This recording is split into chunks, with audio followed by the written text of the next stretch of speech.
శ్రీ గురుభ్యో నమః. శ్రీమద్భగవద్గీత అర్జున విషాదయోగం మొదటి అధ్యాయం నుంచి మనం నిత్యం ఒక శ్లోకాన్ని చెప్పుకుంటున్నాం. ఆ క్రమంలో ఈరోజు మనం 40-41 శ్లోకాలు చెప్పుకుందాం. శుక్లాంబరధరం విష్ణుం శశివర్ణం చతుర్భుజం ప్రసన్నవదనం ధ్యాయేత్ సర్వవిఘ్నోపశాంతయే.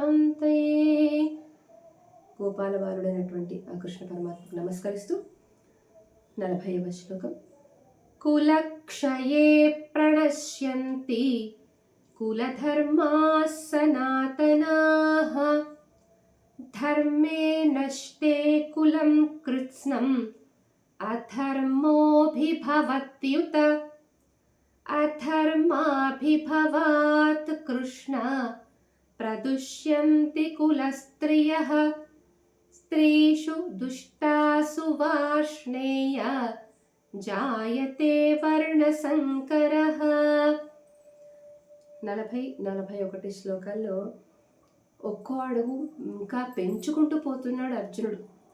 ఈ యుద్ధం వల్ల జరిగేటువంటి అనేక రకాలైనటువంటి భవిష్యత్ పరిణామాలను ఆలోచిస్తూ యుద్ధం వల్ల నష్టమే ఎక్కువగా కనిపిస్తుంది అనేటువంటి భావనలో చెప్తున్నాడు అర్జునుడు ఈ శ్లోకాన్ని.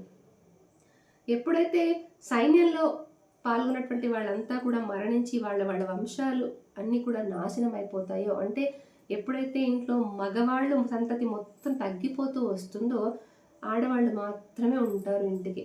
అలాంటి ఆడవాళ్ళు కలి రాకముందే కలి ప్రభావాన్ని ముందుగా ఊహించి చెప్పటం కావచ్చు.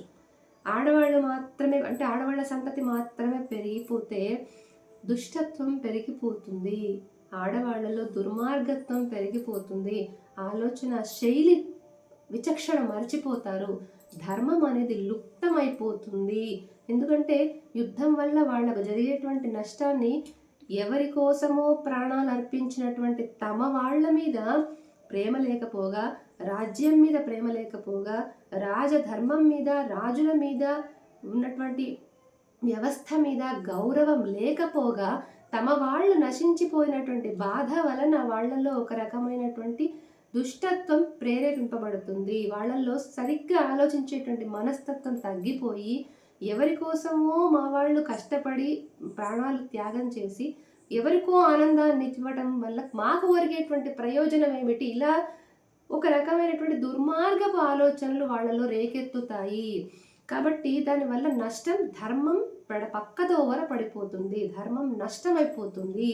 అలాంటి ఆ అధర్మాన్ని నేను ప్రేరేపించిన వాడుగా చరిత్రలో మిగిలిపోతాను కదా అనేటువంటి బాధను వ్యక్తం చేస్తున్నాడు. సనాతనమైనటువంటి కులధర్మాలన్నీ నశించిపోతాయి. ఎందుకంటే ఇంట్లో పనిచేసే మగవాళ్ళు లేకపోయిన తర్వాత ఆడవాళ్ళు ఆ పనులు చేయలేరు. దానివలన చేసేటువంటి వృత్తులు కూడా నశించిపోతాయి. ఆడవాళ్లలో ఒక రకమైనటువంటి వ్యతిరేక ధోరణి ఏర్పడి ధర్మ మార్గం అనేది లుప్తమైపోతూ ఉంటుంది, నష్టమైపోతూ ఉంటుంది. అధర్మం పెరిగిపోవటానికి కూడా నేనే కారణమైపోతాను కదా కృష్ణ అంటూ అర్జునుడు వాపోతున్నాడు. ఈ అధర్మం ఎంతలా వృద్ధి చెందుతుందంటే స్త్రీషు దుష్టాసు వార్ష్ణేయ జాయతే వర్ణసంకరః. రాను రాను ఇంకా వాళ్ళల్లో వాళ్ళకి మగవాళ్ళు మగజాతి, ఎందుకంటే కురుక్షేత్ర యుద్ధంలో పాల్గొన్నది కొన్ని కోట్ల సైన్యం పాల్గొన్నారు.